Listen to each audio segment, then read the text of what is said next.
Dato, anong ginagawa mo? Nagsiselfon. Okay. Maglalaro tayo ha. Ano? May papahula ako sa'yo. Ayan. May tatlong pera dito. 1,500 at saka 100. 100. May papahula ako sa'yo. Pag nasagot mo yung hula, sa'yo na yung 100. Okay ba? Okay. Ayan. At pag hindi mo nasagot yan, ibibigay na lang natin sa mga netizens na makakasagot ng tamang sagot. Kaya dapat mahulaan mo para sa'yo yung 100. Okay? Eto. Kunwari, meron akong pera, 1,500 saka 100. So, magkano lahat ang pera ko? 1,600. Okay, 1,600.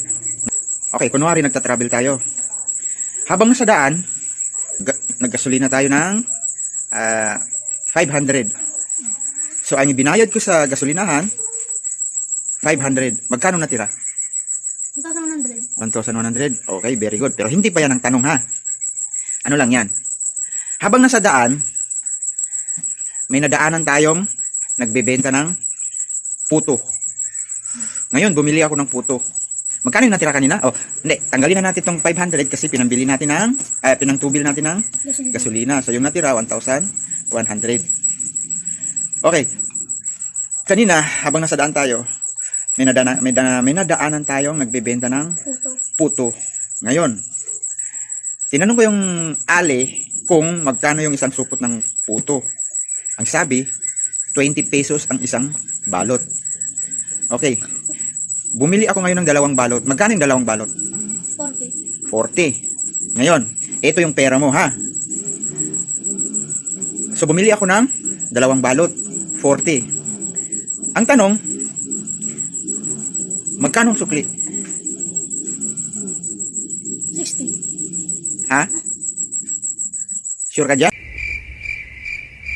Ito yung pera mo, 100 at 100 at saka 1,000.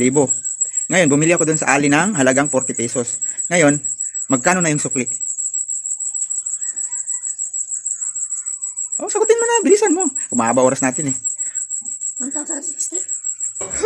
Sure ka na? Ha, ulitin ko sa'yo ha.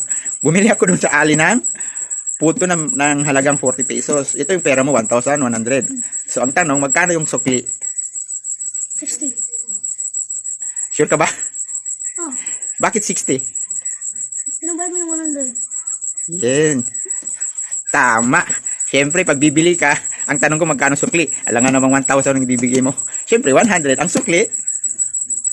Magkano sukli? 60. Okay, very good. Tama, magaling ka nga sa math. O, ayan, guys ha, sorry. Magaling pala tong anak ko eh. So, nasagot yung logic na tanong.